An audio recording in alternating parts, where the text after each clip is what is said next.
everybody, Nerdy Friend here. Welcome to No Lives Left, and I'm going to tell you a story. Now, I'm going to tell you I should have worn a different watch.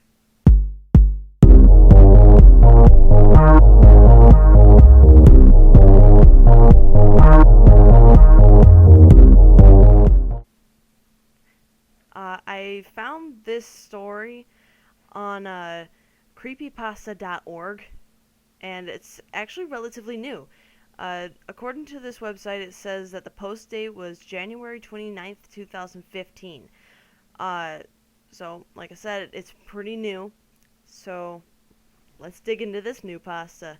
I should have worn a different watch. I gradually became aware that I was awake again, sadly. I enjoyed those fleeting moments of unconscious sleep where the minutes and hours slowly drift away, and then pick up speed until you're redlining it in fifth gear, and then blam! Awake again. Who knows how much later? 15 minutes or 10 hours? Time used to be relative. What I really liked about sleeping was that if I was lucky, I could dream. During the time where my body simply was, my mind could weave a beautiful tapestry where I wasn't bound by the laws of physics. I could run and jump and socialize with others and even eat food again. I miss food a lot. When I was stuck being what I call awake, physically I could do nothing.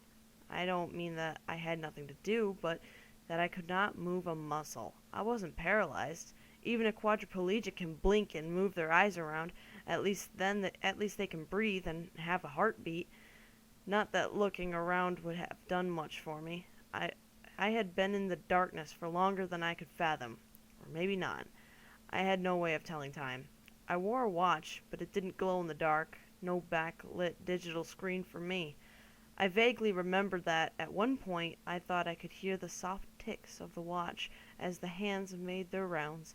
I don't get to hear those soft ticks any longer. That is one thing I think I would change if I could go back. I would change lots of things if I could go back, but if anything, I would have worn a digital watch that displayed the time and day of the week. If I could find one that showed the month, too, I would drain every penny in my checking account and take out a bank loan just to have it now. Ideally, I would change other things first. I would have worn a helmet when I got on my motorcycle. I would have looked both ways before I pulled out in front of that oil truck. I would have also maybe gotten one of those blood donor cards for my wallet, and then the paramedics would have known what blood type I was. So yeah, mistakes were made that day, but if I couldn't change the outcome, I would have worn a different watch. I don't recall much after the impact. I remember a fire truck, some paramedics, but it gets fuzzy. I do clearly remember the medic telling the doctor I was a motorcyclist with no helmet, involved in a side impact collision with a large vehicle. Side impact my ass. When an oil truck T-bones a bike in a 55, the truck runs your ass over.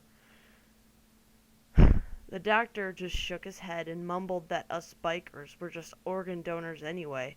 I probably would have been one too if my insides weren't gelatin. There was a funeral. Somehow it was open casket, and I got to see who came and who didn't, who cried and who just looked at me and shook their head. As much as I tried, though, I couldn't move. I couldn't blink.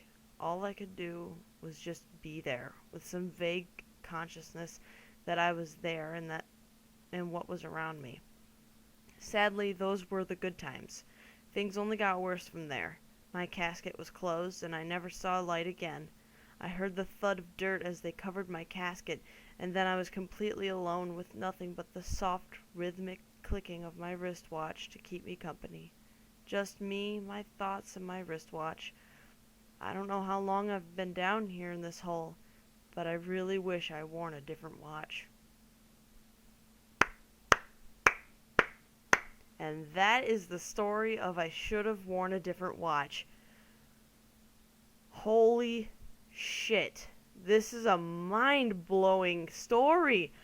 This is the best creepypasta that I've ever read.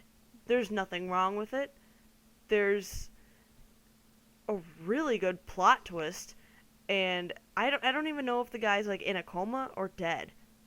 some people make mistakes and think that someone's in a coma is dead, but you know it's possible. But holy shit, that's what gets me. Like, what if he is actually alive? And what if he was actually dead and his spirit's just stuck in his body? That would suck. That would suck.